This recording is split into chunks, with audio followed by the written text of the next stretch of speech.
Não, eu tava falando que é engraçado, porque quando a gente fala agilidade fora de TI, tem dois movimentos, assim, né? Um movimento normalmente é aquela galera que tá perguntando sobre o tema, mas é porque tá dentro da empresa e já começou a sair daquela bolinha de TI, produto digital, aquela coisa assim. E aí começou a entrar em áreas de back-office, financeiro, atendimento, operações de maneira geral. E, pô, se encontrou com um novo mundo, né? Porque chega lá, sei lá, vai falar de história de usuário. Sei lá que raios é história de usuário. Eu sou de atendimento, eu sou de operações, eu sou do contábil. Eu não tenho ideia de que merda é essa. Scrum, eu não sei nem se é de comer ou passar no cabelo. E tem um Agile fora de TI que é fora de produto digital, né? Então, assim, completamente fora de produto digital. Eu tava falando com o Lula mais cedo, até que, pô, a gente tá, por exemplo, com um cliente que é uma indústria que produz aço. Então, tipo, cara, você vai falar de agilidade numa indústria que produz aço, um negócio de indústria de transformação. Tem ferramental super útil para os caras. Problema de priorização, problema de falta de visibilidade, isso, né, digamos que existe em outros lugares além de só na TI, né, só em produto digital. Então, acho que são esses duas vertentes, assim, que eu tenho esbarrado muito por aí. A gente tem assunto, então, né? Solta a vinheta aí, então, Léo, porque já tem assunto pra gente falar. Olá, seja bem-vindo ao Love the Problem, o podcast oficial da Knowledge 21, ou K21 para você que já é da família.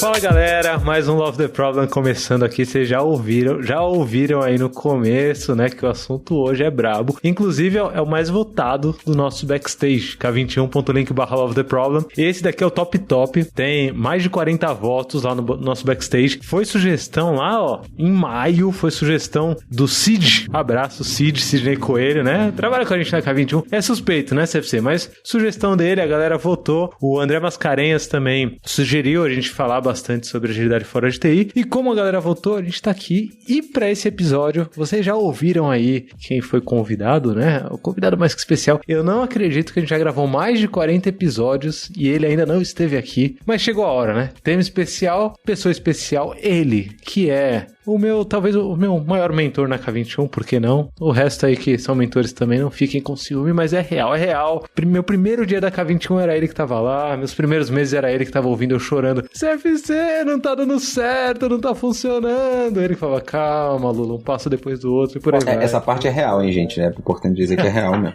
Chorava. Bons tempos, né? Bons tempos. CFC está aqui, Carlos Felipe Cardoso. Fala, CFC, beleza? Fala, galera. Muito bom estar aqui com vocês. Tava devendo aqui uma visita, um bate-papo bom com o Lula aqui há um tempão. Muito feliz de estar aqui. Muito bom e em boa companhia, né, CFC? Em boa companhia, porque temos aqui também ela também, desses bons tempos aí do meu começo na K21, os meus primeiros anos na K21, a gente trabalhando junto lá desde os tempos de PagSeguro. Amanda Carvalho. Fala, Amanda, tudo bom?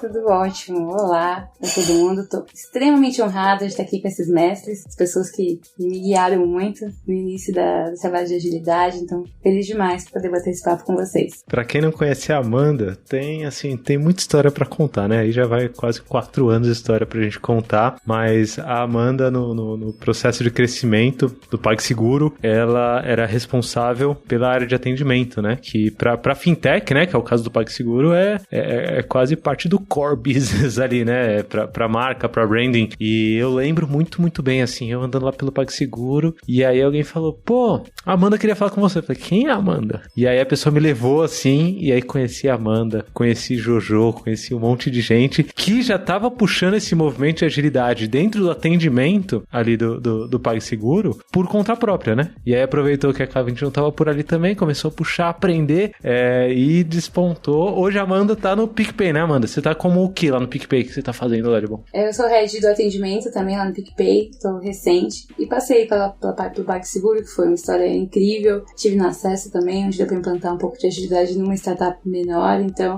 foi bem legal, foi experiências muito boas e muita saudade desse tempo mesmo de puxar no corredor. Acho que meu primeiro contato assim, com a agilidade se deu muito caçando, nesse caso, efetivamente, os Agile Coaches que nem estavam lá pra mim, né, que tinha um movimento ali muito voltado, começando ali nos times de desenvolvimento, enfim, tava no começo de uma estruturação uma mudança cultural que foi essencial lá no PagSeguro. E aí meio que fui pegando carona nesse movimento e fazendo amizades, né, convidando pessoas para um café, falando, não sei que você não tá aqui por causa disso, mas cola aqui e me ensina a fazer um Kanban. E acho que foi muito legal, eu consegui bons aliados ali. E acho que esse é um bom caso, né, que nem sempre um movimento de mudança, no caso do movimento de agilidade fora de TI, eu vejo muita gente reclamando que tem que se adaptar, não, agora eu tenho que ser ágil, agora eu tenho que fazer isso, né? E acho que é muito legal quando isso surge de uma necessidade do time mesmo. O time percebeu que tava rolando um movimento na empresa toda e que a gente tinha que saber o que estava acontecendo, que a gente tinha que entender essa nova forma de trabalho, enfim. A princípio foi até curioso, que a gente enfrentou até uma resistência, né? De alguns gestores ali falando, não, isso não é pra gente, né? Porque operação, principalmente atendimento, né? Que historicamente é uma equipe onde as pessoas ganham menos, onde é primeiro emprego, onde as pessoas têm menos acesso, menor formação. Então existia até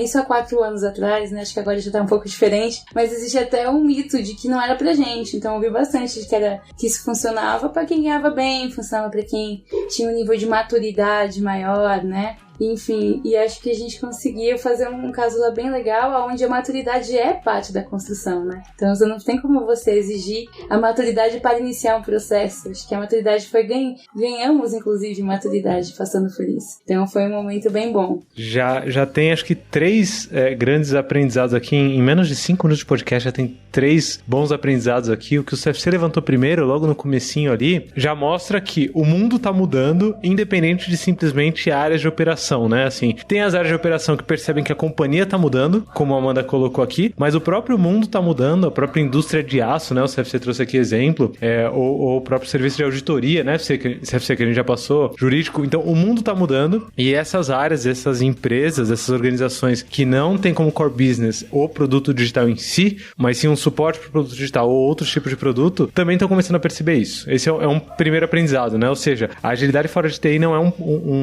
não é algo imposto, não é algo que quem já pratica agilidade está dizendo que não, precisa adotar. Não, o mundo está mudando, as empresas e as áreas de apoio precisam mudar também. Esse é o primeiro aprendizado, certo? Então a agilidade fora de TI não é empurrado goela abaixo. Segundo ponto, os times, as equipes, as áreas, os departamentos, as empresas que puxam isso, né, que percebem esse mundo mudando e buscam meios, né, e aí fica a dica, como que elas puxam? Ouvindo Love the Problem, né, então já passa esse podcast para quem tiver aí afim disso tudo. As áreas que puxam tendem a ter mais sucesso. E aí tem um terceiro ponto, Amanda, que você não citou aqui ainda gravando, mas que antes de gravar a gente já estava conversando um pouco, que eu acho que talvez as suas equipes foram as que mais receberam formação, por exemplo, de Kanban dentro do PagSeguro, e isso é fantástico, né, porque vocês meio que saíram na frente e começaram a fazer um trabalho de base com as pessoas que estavam trabalhando em atendimento, e pessoas fantásticas, assim. Eu sigo hoje nas redes sociais, né, essas pessoas, e fantásticas, assim, e dentro de sala de aula mesmo, ideias fora da caixa, né, porque não tá limitado naquela caixinha de produtos digitais, né, quem tá no front com o cliente ali, quem tá falando de fato,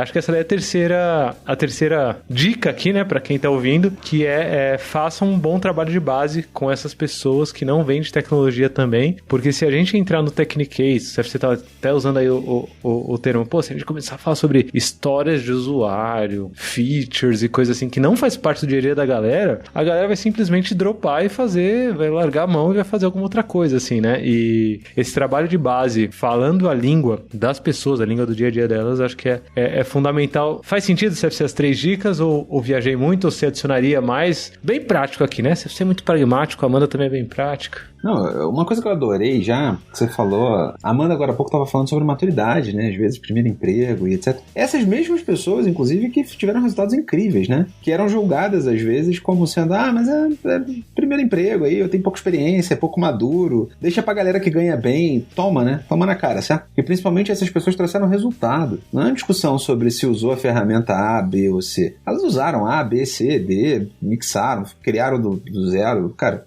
dane-se. Nós trouxeram resultado. todo mundo reconhecia. A Amanda tá aí pra dizer muito melhor do que eu, mas não fase de crescimento exponencial que nem o Pag viveu, que a Amanda viveu lá de dentro, é problema de atendimento, toda hora tem um MVP novo no ar, certo, Amanda? O que não falta é surpresa. Exato. E acho que se a gente não tivesse tido esse trabalho de formação naquele momento certo, a gente não tinha passado de uma forma tão tranquila. Assim. Tranquilo não porque foi fácil, mas acho que tranquilo por uma questão de direcionamento. Então, eu acho que começou assim de uma forma bem tímida, muito pra organizar a demanda, a gente ficou muito interessado pelo Kanban em si, mas acho que a longo prazo a gente começou a fazer até um trabalho de formação de líderes de atendimento em agilidade, que funcionou muito bem. Então, foi pensar num formato de mercado diferente, né? Porque eu acho que a gente tem bons cases aí de atendimentos diferentes, tem uma série de fintechs que estão inovando, mas como você fazer isso na prática, no movimento de transformação, ou seja, eu não nasci assim.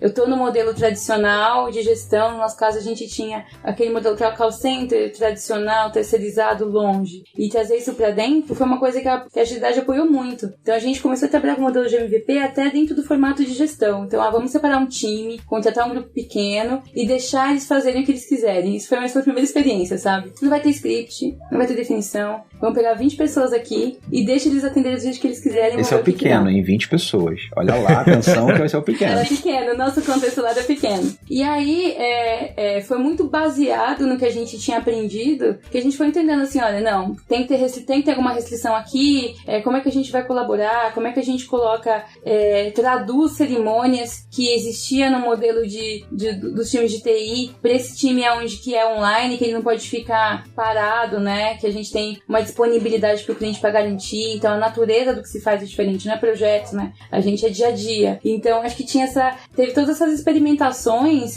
do próprio modelo que só foram possíveis porque a gente já estava muito amparado num conceito do que é o mínimo que dá pra gente fazer, como a gente gasta menos, enfim, como que a gente consegue avaliar o que a gente tá fazendo aqui de um jeito rápido, né? Então acho que até a própria formação do time, né, o momento de transformação do time foi muito legal, e quando esse time foi crescendo, que acabou ficando um time, enfim, quando eu saí de lá a gente já tinha 300 pessoas trabalhando dentro desse modelo de gestão ágil, como a gente chamava, que teve que se reinventar e teve que se adaptar em diversas vezes, a gente já percebia uma mudança clara, assim, de visão das pessoas, inclusive de formação. Acho que quando a gente falou assim de maturidade, né, a gente percebeu uma maturidade muito grande. E é o que eu já tinha comentado aqui antes de gravar, né, é muito legal ver que a gente conseguiu formar pessoas. Então, uma dificuldade que a gente tinha também no atendimento era as pessoas se sentirem valorizadas, porque é um time grande, é um time onde o trabalho é cotidiano e é óbvio que as cerimônias, as interações que a gente conseguia fazer com comunidade de PO, enfim, falando uma língua mais próxima, ajudava, mas é um trabalho onde as pessoas têm uma sensação de que estão ali fazendo a mesma coisa todo dia. E a gente conseguiu formar pessoas para ir para outras áreas também. Então, desse time saíram POs, desse time saíram Agile Master. Então, a gente tinha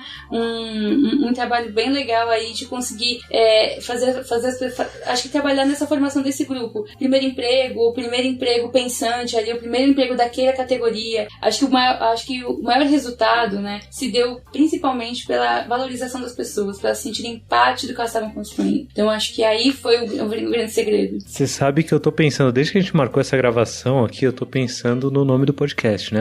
Estamos aqui no Love the Problem, né? E eu tô pensando muito em que problema que a gente tá resolvendo com a agilidade fora de TI, né? E assim, tem problema de rodo, assim, né? A gente consegue listar aqui, se a gente fizer um episódio só listando problemas que a agilidade fora de TI resolve, a gente consegue muitos. Mas eu acho que esse ponto que você trouxe, Amanda, pra mim, talvez, seguindo aqui um dos mandamentos de Toledo, né? Pra quem não conhece mandamentos de Toledo, Léo, rola aquele efeito especial agora, hein? Mandamentos de Toledo. Toledo nem gosta de ficar no mandamento, ele fica bravo. Tem o primeiro mandamento de Toledo, só que eu vou aqui citar o segundo, né? Quem sabe aqui um dia eu cito o primeiro. O segundo mandamento de Toledo é: toda lista maior ou igual a 2 deve ser priorizada, certo? Então, priorizando esses 500 problemas que eu tenho na minha cabeça, eu acho que o primeiro, Amanda, que a gente resolve com agilidade fora de TI é exatamente você conseguir tirar maior proveito, né? O como você consegue tirar maior proveito da criatividade dos seus pares e dos seus liderados e das suas equipes, né? Eu acho que a gente ainda vem instanciando melhor o problema, né? A gente ainda vem de um paradigma de gestão industrial, né? Gestão de máquinas. E aí, quando você começa a pegar essas áreas de apoio, essas empresas que não lidam com produtos digitais de fato, quando você começa a pegar todo esse universo fora de tecnologia, essa ideia de que as pessoas são trabalhadores criativos, trabalhadores conhecimento que usam muito mais a cabeça do que os braços, ela ainda não tá tão fomentada quanto talvez dentro da tecnologia, que isso daí vem desde o Manifesto Ágil, isso daí vem sendo colocado de forma explícita, né? Assim, não, a gente não é macaco que coda, né? A gente não é macaco que fica fazendo código, a gente é trabalhador criativo, trabalhador pensante, e para essas outras áreas, talvez esse seja o principal problema a resolver, né? Você trouxe o exemplo de atendimento aí, vamos pegar 20 pessoas, olha que experimento maneiro, para quem estiver ouvindo, você que está ouvindo, pega esse experimento, vamos pegar um grupo menor e vamos deixar fazer do jeito que quiser. Cara, resolve aí, experimenta, quer coisa mais ágil que isso, né? Vai experimentando, vai refletindo sobre o que tá dando certo, o que não dá, e vamos ver aonde isso vai dar, o que nasce de criatividade. Nesse momento, você tá liberando todo o potencial criativo das pessoas que são, no final das contas, trabalhadores criativos. Não sei, pra mim esse é o principal problema que a gente tá resolvendo, né? Trabalhadores criativos que são tratados como máquinas ainda, nesses contextos fora de tecnologia. Mas isso é só no atendimento, CFC, ou você vê isso em outros mercados, em outras... Não sei o quanto esse problema é grave. É esse mesmo o principal problema? O que você me diria, assim? Essa pergunta me lembra o quê, né? Como a gente, quando ser humano, adora estereotipar, né? E eu vou falar aqui meus pecados, pra não falar pecado de ninguém, né? Deixa eu falar os meus. Eu já estereotipei jurídico, já estereotipei auditoria, falar de 2 departamentos, por exemplo, que a gente trabalhou. E aí, Amanda, você falando, né, do perfil de atendente, etc. É impressionante, porque também são estereótipos que no final tem padrões, beleza, mas tem muito de estereótipo também, né? Judite, né? Judite! Cadê o Porchat lá falando, É uma né? piada, né? Acaba entrando nesse cenário, entende? Tá todo mundo tão acostumado que é tão ruim que vira uma piada. Exato. Por que a pessoa que tá no atendimento, ou que tá no jurídico, ou que tá na auditoria, tem que ser o estereótipo que todo mundo fala sobre ela? Pessoa inteligente ali, talvez seja uma pessoa batalhadora, que teve uma educação difícil, tá no primeiro emprego pra poder pagar a faculdade. Porra, história da vida da Amanda aí, provavelmente, que já terou várias pessoas assim. E a gente tá, enquanto gestor, educado a vida inteira a ficar desenvolvendo o trabalho, dando chicotada às vezes nos outros, né, pra usar a metáfora que você usou, Lula, de gestão, quando na verdade a gente devia estar desenvolvendo essas pessoas, né? A gente fica lá tentando gerenciar o trabalhador e não gerenciar trabalho. Vocês já falaram aqui essa frase pelo menos umas 3 ou 4 vezes em episódios diferentes.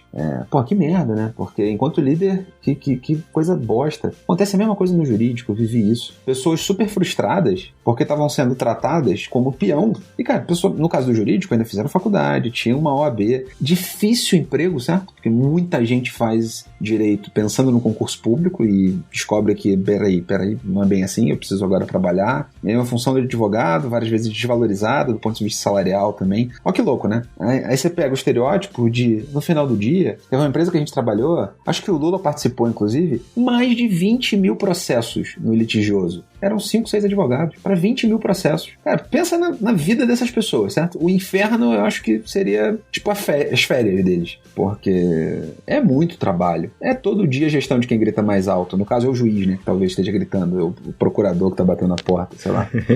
Você vai na auditoria, não é muito diferente, um monte de coisa para trabalhar. Então assim, e estamos falando de pessoas que dão estereótipo. Vocês pensam, às vezes a gente pensa, né? Auditor daquela pessoa séria, etc. Cara, pensa num auditor que usava camiseta, bombado, malhado e que tava pé da vida, millennial, acho que vamos lá, né? Se é pra fazer o estereótipo, deixa eu fazer o contra-estereótipo. Millennial e pé da vida com o chefe, porque tudo o chefe queria revisar e não dava autonomia pra eles. E que eles poderiam estar fazendo, as auditorias serem muito mais parceiras do cliente, auditoria interna nesse caso, serem parceiras do cliente desde que esse grau de autonomia tivesse combinado, mas o chefe nunca deu tempo pra eles conversarem entre si. Olha que louco! Independente da formação dos caras, o problema na base tá o mesmo, né? Eles têm um problema de base, de falta de confiança, falta de desenvolver, ouvir. Às vezes o trabalhador, nem isso tô me cuidando, então... E a consequência disso é claro, né? Que é o turnover, assim. Os exemplos que você deu aí de jurídico, de auditor, você vai acabar perdendo os mais criativos. Ou você se adapta, né? Ou seu serviço se adapta, ou sua liderança. E aí, o convite pra Amanda aqui foi muito proposital, porque ela tinha uma figura de liderança ali, que estava disposta a mudar, né? O caso da auditoria, CFC, a gente estava lá também, né? Não foi dentro do PagSeguro, mas dentro de outras instituições, mercado financeiro também, tem uma liderança ali ativa, querendo mudar, porque sabe do risco de perder os melhores, né? Assim, não é, vou perder um funcionário aqui, vou perder outro talento ali, não. Você vai perder os mais criativos, porque eles vão estar ali meio que amarrados, né? Não, seja criativo e com as mãos atadas, né? Assim, fechadas. Exato, e aí às vezes, e quando isso não é identificado, vira esse conceito de operação onde você precisa colocar o quê? Gente para atender demanda. Gente para atender demanda, né? Então então o negócio cresce, precisava de 100 advogados, agora precisa de 200. Precisava de 1.000 atendentes, agora precisa de 2.000. Como se isso fosse resolver. E ter mais gente não facilita, só piora as coisas, né? E aí, quanto mais gente você tem, mais difícil fica essa comunicação, como é que as pessoas vão fazer parte do problema, se elas são um monte, né? Se elas são massificadas, se elas têm pouca conexão com o que está acontecendo. Então, eu acho que além desse problema, que eu concordo que o principal problema é você conseguir utilizar as pessoas de forma criativa e extrair a informação que ela tem, da convivência que ela tem, no meu caso específico do atendimento, que é tanta informação de cliente que você paga horrores em pesquisa de mercado para saber, e você tem um time ali que tem isso na mão, né? No dia a dia, né? A vida dele é isso. Exato, mas que se usa pouco, enfim. Então, eu acho que é tanto nesse ponto, quanto também uma relação até de capacity, sabe? Quando você consegue ter as pessoas, é uma conta fácil, as pessoas estão mais envolvidas na solução, quando elas estão com drive de solução de problema e não de atendimento de demanda, ela faz o trabalho dela melhor, o cliente liga menos, uma demanda menor, e você consegue controlar isso de uma forma mais fácil, né? Você consegue dar resultado financeiro. Acho que é importante falar também. Não é só um resultado humano, é dar um resultado financeiro. Você consegue ter pessoas mais envolvidas e que acabam tendo uma produção melhor. Não é produzir mais, mas consegue produzir melhor, né? Então, eu acho que isso é importante também. Não é só uma questão de como aquela pessoa se sente, mas a forma de como ela se comporta também e o resultado que isso traz. Lula, eu queria até perguntar a Amanda, né? Aproveitar aqui, já que você levantou a bola de resultado, né, de negócio, resultado financeiro, ferrou. Eu vou ter que fazer essa pergunta de quem, né, tava no front aqui, porque aí não é a gente falando, você que viveu. O que você ouviu durante, né, essas suas histórias, PagSeguro, Acesso, agora no PicPay, até hoje, que mais te encantou, assim, do ponto de vista de resultado? Eu sei que você foi super elogiada nessa jornada toda e tudo mais, mas o que te ouviu que fez você cair ficha? Assim, eu tinha essa pergunta pra te fazer já há muito tempo, porque normalmente a área de negócio, né, fala muito de atendimento, olha, para atendimento é aquele patinho feio, é custo, enfim, vamos aqui, né, de novo aos estereótipos. E eu sei que você tem várias histórias muito legais de o contrário disso, certo? De você ter visto como uma área estratégica e não simplesmente uma área de... Exatamente. Eu acho que você acabou de responder exatamente isso. Eu acho que já tem o cheirinho no ar. Acho que o maior ganho que eu tive, eu acho que sem dúvida foi ter a área reconhecida como parte do negócio. Foi perceber analistas de atendimento em fóruns de decisão. Eu acho que isso, pra mim, sem dúvida, foi o que teve mais valor. Eu acho que a gente mudou a forma de se comunicar com o cliente graças ao uso do atendimento. Então, sei que é grande, mas é de verdade o que eu percebi nessa jornada. E acho que é isso que eu acredito. Acho que esse é o maior valor, né? Não é só o utilizar, né, mas o quanto a conexão que é possível ser realizada. Então a gente participava de reuniões onde alguém vinha com um puta projeto milionário e vai dar tudo certo, vai ser maravilhoso, o cliente vai amar, a gente fala assim, não, porque a gente tem tal cenário com tal visão, aconteceu tal coisa, enfim, e acho que também deu um drive de dados pro time, de conseguir fazer uma maturidade, de transformar sentimentos em informações úteis também, que fez com que isso acontecesse. Não foi só a paixão, acho que a paixão é uma parte, né? O apaixonar e o representar a voz do cliente, mas a gente conseguiu trabalhar com dados e conseguir transformar a área, não só numa área que atende a demanda, mas que consegue colaborar de uma forma mais estratégica para o negócio. Tem uma conexão muito forte, Amanda, desses resultados que vocês alcançaram, né? Que você continua alcançando, assim, eu acho fantástico. E tem uma relação muito forte disso com o que você falou daquela visão simplista que é só a gente contratar mais gente que resolve, né? Que não é real, né? Assim, geralmente, contratando mais gente, você vai aumentar o seu custo e vai ter ainda pessoas performando abaixo muito abaixo do seu potencial. Se você tem hoje, e aí, fazendo um exercício rápido aqui de conta, né? Tangibilizando isso em conta. Se você tem 50 pessoas, por exemplo, dentro da sua área, aí pode ser uma área de qualquer parte da empresa, né? Que a gente não tá falando de necessariamente atendimento, mas pode ser jurídico, pode ser marketing, pode ser qualquer coisa. Se você tem 50 pessoas que estão performando bem no mais ou menos, assim, você sente isso porque sobrecarga de trabalho, porque acha que tá muito limitado e tudo mais. Se você contratar mais 50 pessoas, você provavelmente vai ter 100 pessoas operando ainda mais abaixo do ideal, né? E esses exemplos que você está trazendo, Amanda, para mim são exemplos claros de, ao invés de eu ir crescendo a minha área com mais e mais pessoas para tentar resolver esse problema, que é um problema complexo de uma forma simplista, eu vou tentar pegar essas 50 pessoas que eu tenho, né? Tô chutando um número qualquer. E tentar tirar o proveito máximo delas. E aí, em cada relação, e aí levando um pouco pra prática, tá? Pra quem gosta de ouvir Love the Problem pra saber, o que eu faço? Primeiro,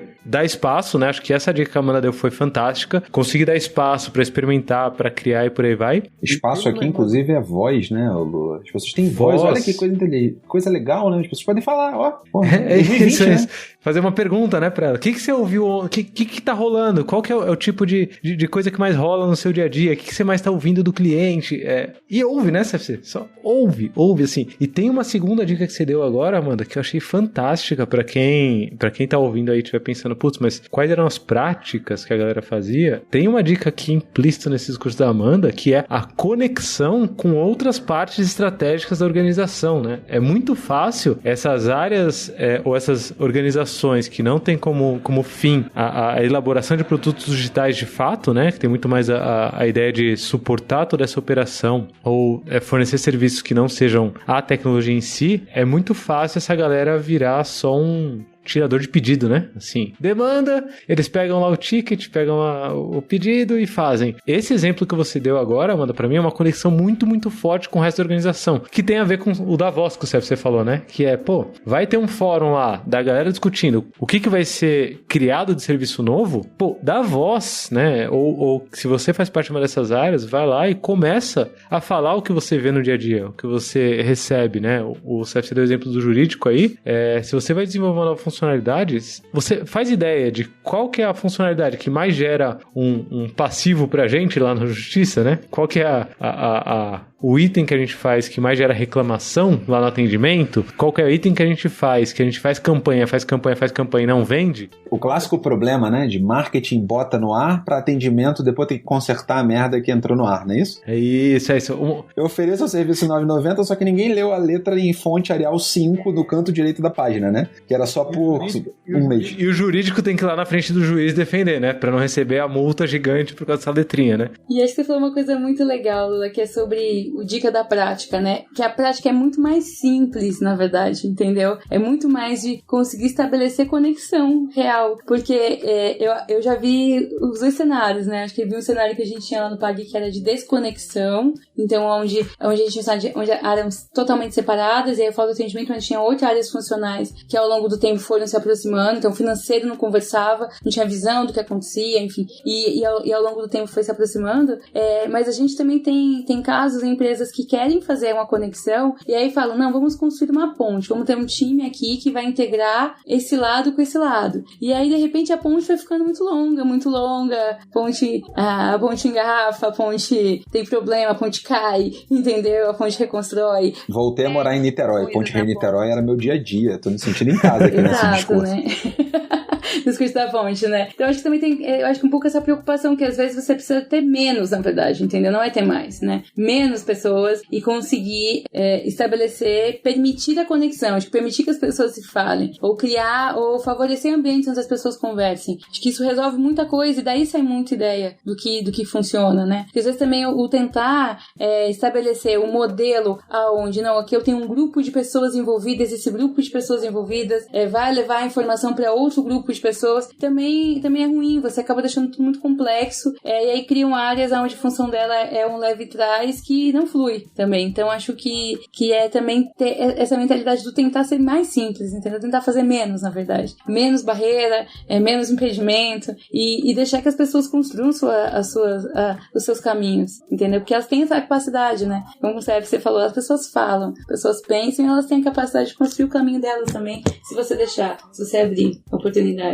Ouçam então, hein? Ouçam. A agilidade fora de TI não é processos construindo pontes entre coisas, né? Não é sobre processo. Eu não sei se já deu pra perceber aqui, mas a gente tá falando muito mais sobre a ideia de cultura, e aí só pra tangibilizar, porque tem gente que quando fala de cultura fala, lá vem esse blá blá blá de cultura. Não, pra tangibilizar, e a Amanda conseguiu tangibilizar bem aqui, quando a gente fala de cultura, a gente tá falando sobre comportamento dos indivíduos, certo? E isso é totalmente tangível. Você sabe se o comportamento de uma pessoa tá adequado ao que a necessidade da empresa tá exigindo ali, ou se esse comportamento tá inadequado. Mas a agilidade fora de tecnologia é muito mais sobre o comportamento das pessoas e essa conexão cultural entre elas do que simplesmente processo. Processos ajudam sim, só pra deixar claro, né? Gosto muito de fluxo, aqui tem 500 episódios do Love the Problem sobre fluxo. Ajuda muito, funciona bem, mas pontes quebram, pontes engarrafam e o atendimento não para, e o marketing não para, e o jurídico não para, né? A empresa precisa continuar funcionando e a cultura é o carro-chefe nisso, né?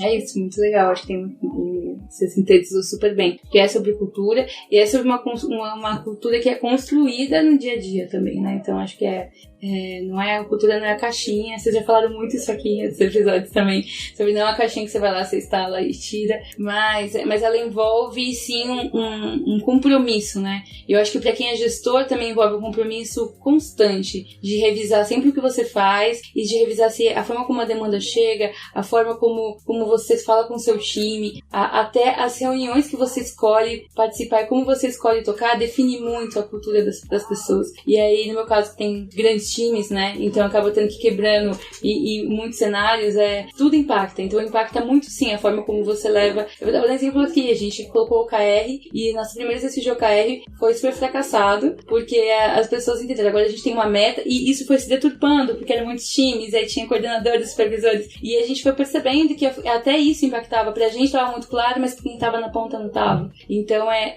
ainda quando a ideia é boa, você precisa pensar muito em como você faz pra ela chegar de uma forma suave e pra não atrapalhar valores que você já definiu que vai ser que vão ser valores que fazem parte da cultura, né? Então tudo impacta bastante. Então o papel do gestor é muito fundamental pra conseguir fazer essa manutenção todo dia. Por onde começar, CFC? Eu já te fiz essa pergunta há 4 anos atrás, né? CFC, por onde que a gente vai começar? Quero também que você responda essa pergunta pra galera aí que tá ansioso. O Cid, por exemplo, colocou aqui no Trello, no nosso backstage, né? K21.link/LoveTheProblem, se é possível até no militarismo, algum tipo de agilidade. Aí, ó, fora de TI, ele foi fora mesmo, assim. Mas por onde começar, CFC? Se você começar hoje com um time, deixa eu jogar aqui, dentro de uma indústria, uma galera que faz produtos físicos, né? Pega uma galera que faz, sei lá, trabalha com chocolate. Pronto, joguei aqui aleatório. Então, produzo chocolate.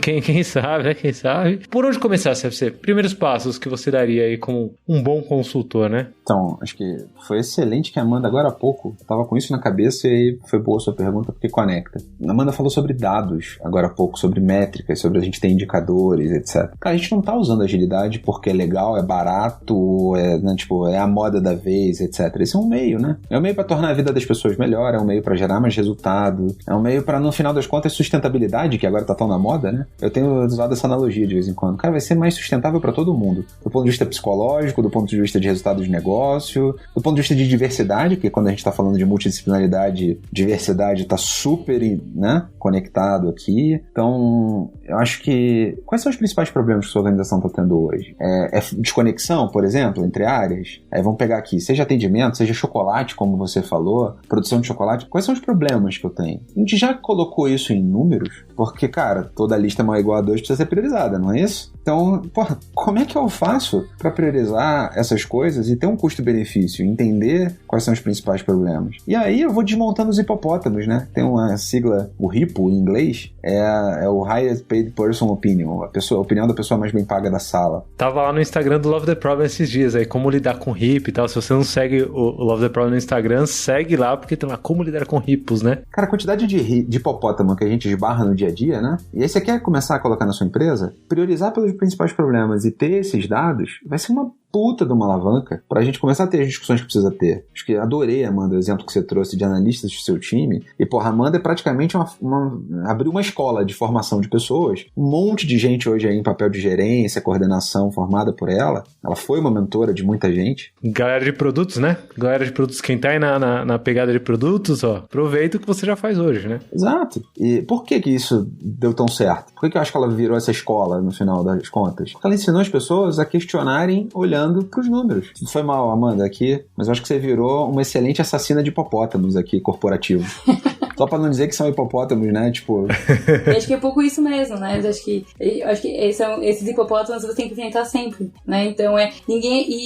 não tem nada melhor do que os dados são bons argumentos, dados acompanhados de uma boa história são muito melhor interpretados também. Então, de quem tá conectado, de quem sabe exatamente o que tá falando, de quem sabe exatamente o que isso quer dizer, pra também não ser uma métrica fria e que não tem significado, né? Ainda mais quando a gente tá falando de cliente, né? Onde isso pode ser deturpado tão fácil. Então, eu acho que é uma boa dupla aí, você conseguir ter métricas que demonstrem um problema e também colocar quem sente a dor, quem consegue expressar a dor de um problema de um cliente. Acho que isso é fantástico. Essa acho que é o último ponto aqui que super conecta, me veio à mente aqui. Uma coisa que vocês faziam muito lá, vocês colocavam todos esses dados na voz do cliente. Então, assim, toda organização quer dizer que é centrada no cliente. Porém, no final do dia, tem alguém discutindo e decidindo por uma métrica do seu próprio umbigo. Até levando a agilidade para fora da TI, você quer o quê? Você quer resolver um problema de priorização? Você quer resolver, sei lá, uma sustentabilidade melhor ali do teu fluxo, do ambiente, etc. Legal, mas para quem? Qual é o teu cliente? Que métrica isso se conecta? Como é que isso está conectado nesse storytelling maior? Eu vi vocês fazendo muito isso lá. E a gente acaba vendo que as empresas que mais estão conseguindo evoluir estão conseguindo pegar esse indicador. Porque aí fica difícil, né? Não há conselho de administração que resista a... Pô, não vou me atender bem meu cliente porque... Não quero. Hoje eu não tô afim. Não acordei com essa vontade. Então, Lula, nada pessoal aí contra matar os hipopótamos, porque são só os corporativos, certo? Não estamos falando de bichinhos reais aqui. Analogamente é permitido, se for de forma eufemista, eu permito. Agora, de resto, deixa os hipopótamos em paz, gente. Os bichinhos lá que estão de boa, né? Que não estão dando opinião sobre nada, só estão quietinhos lá na floresta, deixa quieto. Mas não vou nem falar de hipopótamo, senão vai puxar vaca também, frango, galinha. Já perceberam que o Lula é vegano, né, galera? Vamos falar de coisa boa, vamos falar de TechPix. Pronto, mudamos o assunto. Ó, eu anotei então aqui, ó, 5 dicas, certo? Só desse papo aqui eu já anotei 5 dicas pra quem quer começar. Fica atento aí, ó, que a gente vai listar, hein? Primeira dica, então. Começa pelos problemas atuais, certo? Pelos problemas que você enxerga, né? Não à toa o nome do podcast aqui é Love the Problem, né? Então é um problema, não comece empurrando solução pra quem não enxerga problema. Então, começa pelos problemas atuais, problemas que são percebidos hoje no dia a dia. Segunda dica, tangibilize em números e dados, né? Tem aquela frase, né, CFC? Qual que é? Aquela famosa do Deming? De quem que é? Aquela que não se gerencia, não se mede, aquilo que não se mede não se pode gerenciar? É essa que você tá falando? Essa é uma, mas tem a outra que você gosta mais, que é em Deus confiamos, todos os outros tragam-me dados, né? Exatamente. In God we trust, all other must bring data. Por favor, em Deus confiamos, no resto, por favor, vamos falar com dados, né? Inclusive, se você é ateu, não sobrou nem Deus, né? Então, cara... só os dados mesmo, e olhe lá. E usa Deus pra coisas mais importantes, né? Usa Deus pra coisas mais importantes, assim. Traz os dados que fica um pouco mais fácil de tangibilizar. Tangibilize, então, em dados. Segunda dica. Terceira dica. Essa daqui a Amanda deu e foi certeira, hein? Traga histórias pra contextualizar os dados, histórias reais, né?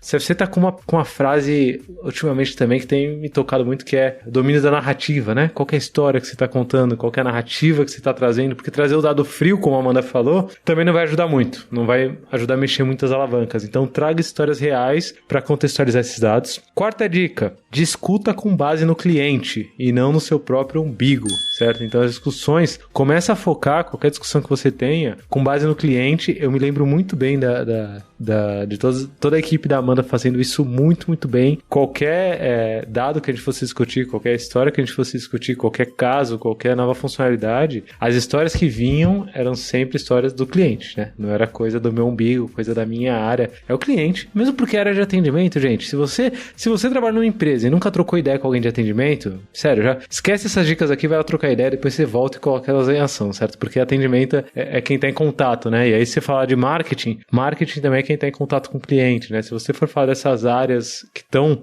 ali no front, ali tem insumo muito forte para você começar a colocar o cliente em primeiro lugar e não seu próprio umbigo, né? Quinta dica, e a dica final aqui que eu anotei envolva-se nos contextos adequados.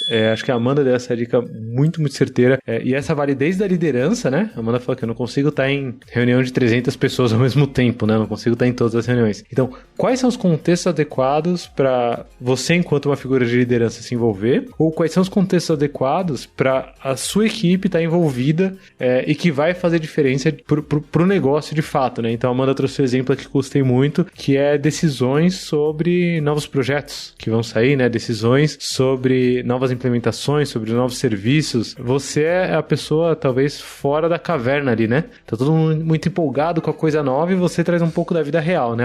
Lá no jurídico, o que tá pegando é isso, ó. Se você for levantar a quantidade de notificações judiciais que vieram por causa disso, ou lá na auditoria, né? Que seja, ó, o que a gente tá estudando e o que a gente tá vendo é que a gente tá deixando descoberto um risco desse ou daquele. Então, tenta entender em quais fóruns, em quais discussões dentro da companhia você consegue mexer mais alavancas e começa a se envolver nesses, né? Prioriza. A gente não tá falando aqui, a Amanda bem trouxe esse caso, a gente não tá falando aqui simplesmente cerimônias de um framework específico, né? Vou seguir um método aqui, fazer as cerimônias específicas desse método. É muito mais amplo que isso, é você se envolver nas reuniões que estão acontecendo na organização como um todo, independente dessa área, se ágil, não se ágil, aqui ou ali, né? Mas se envolva nos contextos certos. 5 belas dicas aqui, né? Vocês somariam alguma outra dica ou vocês acham que já tem um caminho bom aqui pra galera começar? Agilidade fora de TI. Eu adicionaria uma outra aí que eu acho que é confiar nos times. Eu acho que esse foi um dos grandes ensinamentos que eu tive. Acho que foi inclusive um treinamento com o CFC, se não me engano. Falando sobre como estabelecem as relações de confiança, né? E aí isso me marcou muito. Eu fiquei pensando por que a gente sempre fala tem que confiar na pessoa primeiro, porque aí depois eu deixo ela tocar sozinha tal coisa, né? E que devia ser o oposto, né? A gente devia nascer com confiança. Então eu acho que isso me guiou muito. Nunca falei isso pro CFC, mas foi muito importante isso pra mim, pra minha carreira.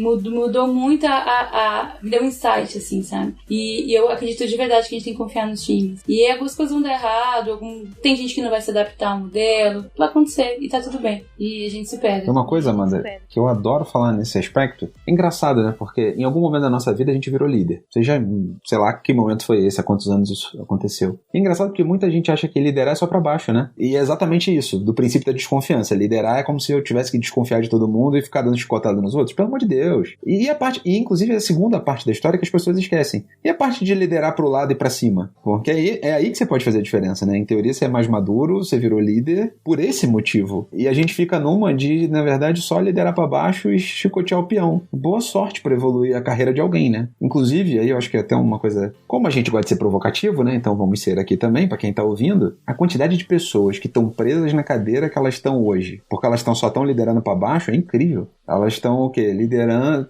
viraram heróizinhas, né? Heroínas, heróis daquela cadeira. Não vai sair nunca mais dali, né? E que ruim no longo prazo, porque você não tá aprendendo nada novo, né? Você tá só garantindo que ninguém sobe. Eu acho que isso é uma ficha que me cai várias vezes, porque infelizmente é um comportamento... Eu fui funcionário público, né? Essa parte eu não sei se você sabia, Amanda, mas eu vi muito isso. Muita gente que jogava pra quê? Porque deixa eu manter o pessoal aqui pior do que eu. Eu preciso...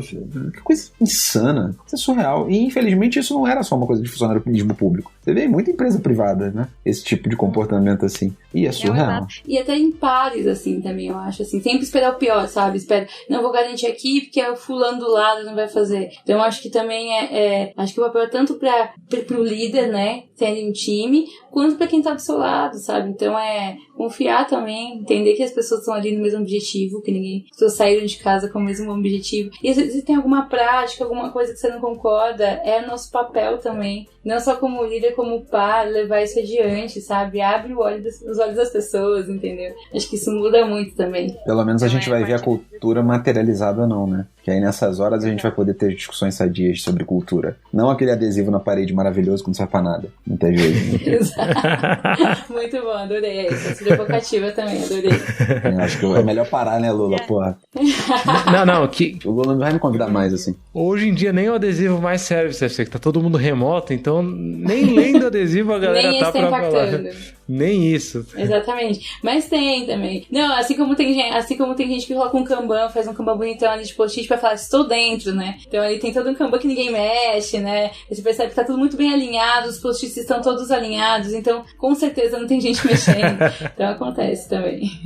Então, ó, 2 dicas aqui, somando as 5 que a gente já tinha, a 6ª e a 7ª dica. 6ª dica, então, confie. As pessoas são trabalhadores criativos, afinal, e confiança é a base. E essa daí é uma que dá pra cada um que tá escutando aqui, não é pra jogar pro chefe, né? Jogar, não, mas minha empresa. Não, você confia de fato nas pessoas com quem você trabalha, né? Se você não confiar e não dar espaço, dificilmente vai emergir alguma coisa boa. E 7ª dica, lidere também pro lado e pra cima, né? Liderar não é simplesmente você mandar em pessoas, né? Muito pelo contrário, liderar é você conseguir dar espaço para as pessoas conseguirem remar em direção ao objetivo, e isso não é só dar espaço para baixo, né? Dar espaço também para cima, dar espaço para os lados, educar, ensinar, conversar. Então lidere também pro lado e para cima. E eu já senti, CFC, que nessa sua dica tem uma influência de um livro que você vem falando muito, que é o Team of Teams. Você tem falado bastante, você passou um resumo, né, esses dias. Vou colocar esse resumo lá no nosso Instagram, hein? Então, galera, segue lá, @LoveTheProblem no Instagram. Eu vou colocar o link para esse resumo aí do Team of Teams que o CFC passou pra gente essa semana. Mas o que eu quero saber de vocês, muito nessa linha de referências, não só livros, né, mas pessoas, quem seguir, quem inspira vocês, que livros, que artigos, que empresas, sei lá, o que vocês enxergaram nessa trajetória toda, né, de agilidade fora de TI, que inspira vocês. E aí, não se limitem a livros, né? Pessoas, referências, podcasts, quem sabe, não sei. O que inspira vocês? Não sei de nada. O que inspira vocês hoje, assim, ou o que inspirou nesses últimos tempos? E já comecei aqui trazendo uma que você com certeza ia citar, CFC, que é o Team of Teams. O Team of Teams foi um marco pra mim, porque boa parte do que a gente aprendeu sobre gestão aprendeu com os militares, queira ou não. Aí os gregos, os romanos já falavam de span de controle, de cadeia de comando. A gente usa essas coisas até hoje, né? A gente fala muito de Fordismo, Taylor, Fayol, Gantt, mas muito do que a gente aprendeu com gestão, a gente aprendeu com os militares há milênios atrás. O livro Team of Teams foi escrito por um general americano, e ele fala um pouco sobre como as Forças Armadas americanas evoluíram o modelo operacional delas ao longo da história para resolver problemas diferentes. E tem uma ficha, porque hoje em dia é a moda dos squads, né? Todo mundo quer um squad para chamar de seu. Não sabe nem para que serve, mas quer um squad para chamar de seu. Gente, esquadrão, vem da onde? Vem dos militares. Pós-Segunda Guerra Mundial. Nossa, verdade. Aí, para fazer um exemplo aqui brasileiro, tropa de elite, porra. Já pararam para pensar como tática operacionalmente uma tropa de elite funciona completamente dos exércitos tradicionais? Então, para mim, ele foi uma grande quebra de paradigma, porque algumas coisas nesse livro. Primeiro que ele traz um monte de exemplos, e aí o Lula já vai botar o link, então não vou nem voltar muito a fundo. Ele traz um monte de exemplos de dores que a gente tem no nosso dia a dia corporativo por causa desses problemas que a gente aprendeu lá atrás com os métodos tradicionais de gestão. E aí, para trazer o exemplo do Tropa de Elite, que é um esquadrão, queira ou não, o Capitão Nascimento tem uma liderança completamente diferente, certo? Você consegue imaginar o Capitão Nascimento sem confiar no time dele? Ele vai morrer junto. Aliás, eles são multidisciplinares, porque um é melhor de incursão, o outro é um sniper, o outro é... Enfim, a liderança tá muito mais com a pele em risco. Se vocês lembrarem aqueles filmes de guerra antigos, antigamente o capitão ficava em cima da montanha mandando soldado morrer lá embaixo. O jogo não é mais esse. Até porque as regras em campo, né? Você pensar lá numa favela que está sendo invadida pelo Capitão Nascimento, não que seja um exemplo melhor, né? Porque a truculência policial ali, mas eu não vou entrar nesse mérito agora. Mas o fato é, em campo eles se adaptam, eles jogam como um time de verdade, e isso não parou aí, porque a própria Força Armada Americana criou uma unidade ainda além, que é o Team of Teams, é o último modelo, que é muito mais do que o Squad, que tem liberdade estratégica. Você chega, dá dinheiro, uma vez por mês você volta para ver os resultados. Você tem forças para combater o Estado Islâmico que tem liberdade estratégica. A gente tá falando de militar com liberdade estratégica. Cara, mind-blowing, né? Se a caserna, digamos assim, né? Se a galera mais tradiça do ponto de vista de comando e controle fez isso porque era o que precisava, dar mais liberdade, dar mais agilidade, faz eu conseguir desempenhar melhor a minha função, meu propósito, a gente tá discutindo que a gente tem que comandar a cada vírgula de colaborador ainda, 2020.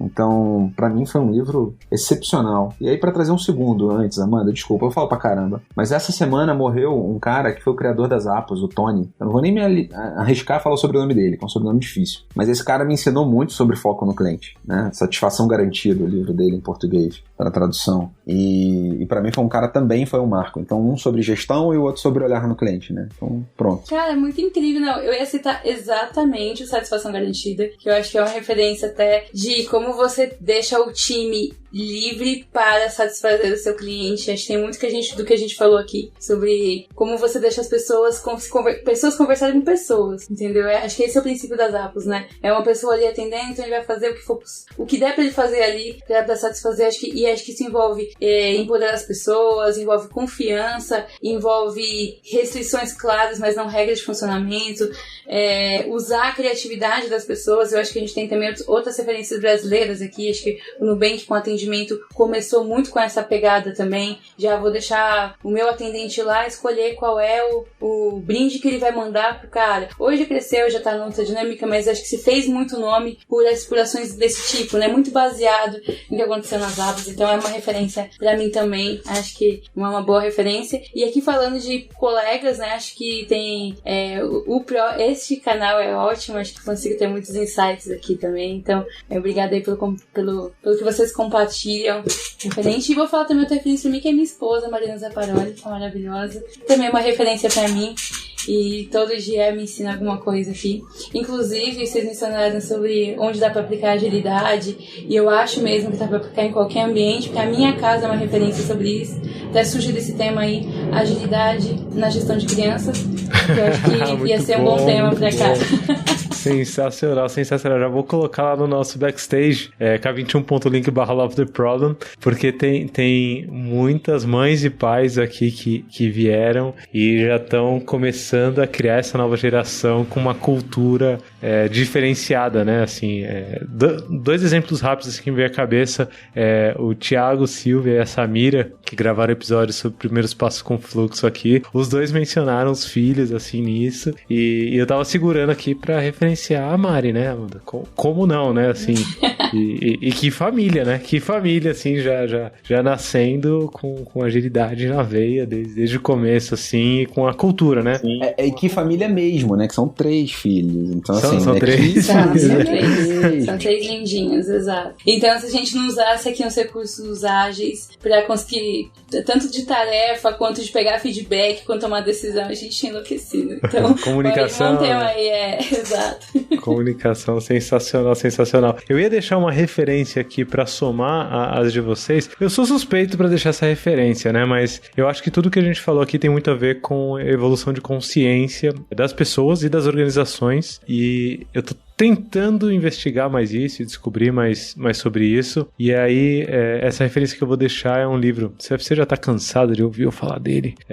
A galera aqui também, o Bingo do Love the Problem tá de volta. Acho que faz uns 3 ou 4 episódios que eu não cito esse livro, mas vou citar de novo. Reinventando as Organizações, do Frederic Laloux. E eu tô citando porque é um livro que ainda me deixa com a pulga atrás da orelha, né? E esses são os melhores, assim, que você lê e tipo fala, putz, isso eu ainda não consigo digerir tão bem. E vou deixar como referência junto Pontes e Elefantes, que é o podcast que eu tô gravando junto com o Panda, a Carol Serpejante, que inclusive tá no PagSeguro, né? O Panda que veio do PagSeguro, a Carol que tá no PagSeguro, e com o Rodrigo Vergara, que, assim, cabeça, assim, abertona pra muita coisa. E lá no Pontes, diferentemente do Love the Problem, que eu trago convidados que têm propriedade, que têm muita experiência no assunto, no Pontes tá nós 4 lá, trocando ideias sobre as ideias do Laloux e o que a gente vê na vida real, mas todo mundo se questionando e se perguntando e discutindo muito no bate-papo. Então, pra quem ainda não viu Pontes e Elefantes, procura aí, Pontes e Elefantes, ou tem um site também, pontes.crd.co,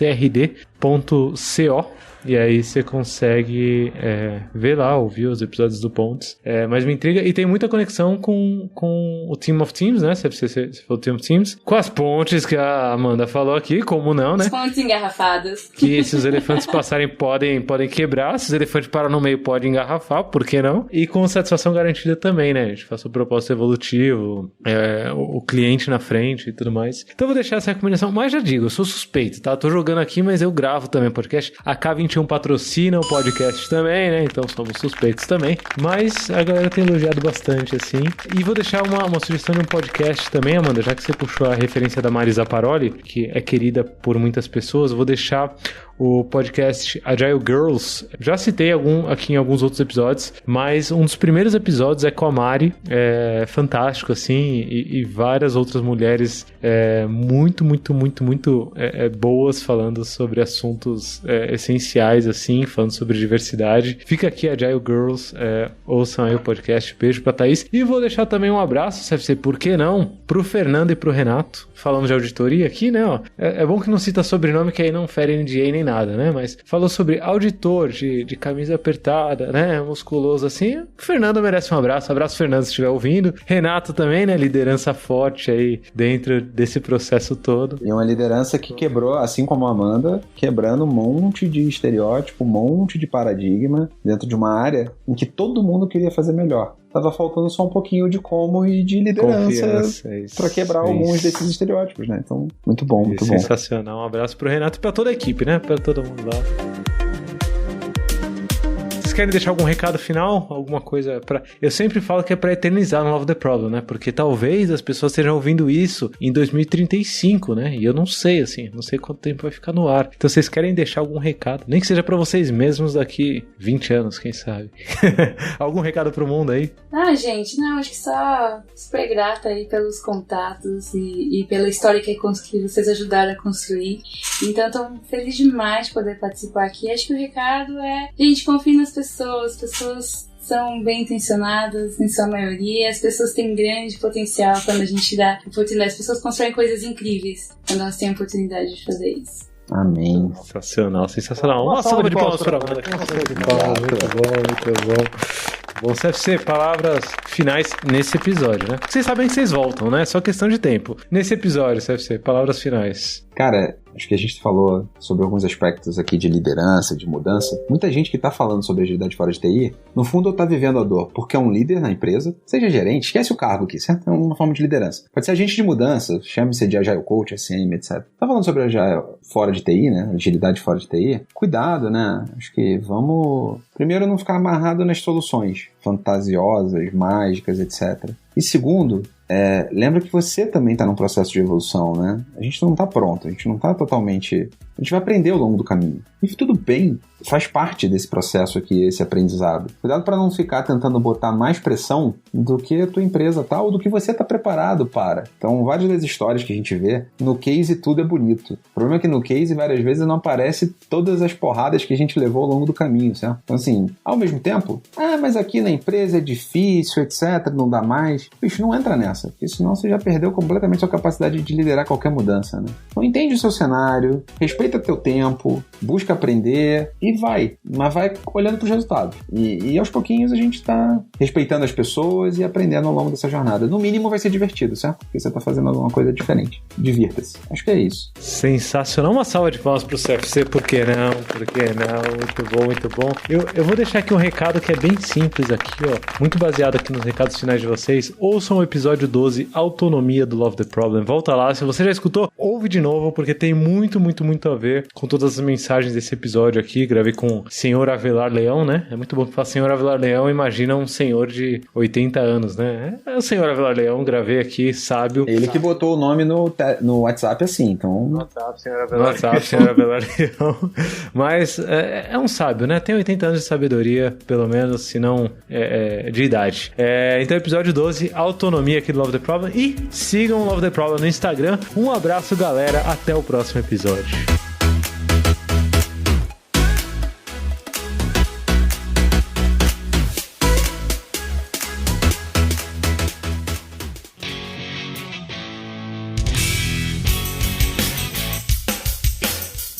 Você acabou de ouvir mais um episódio do Love the Problem. Esse podcast chega até você com o apoio da Knowledge 21. Confira mais um K21.com.br.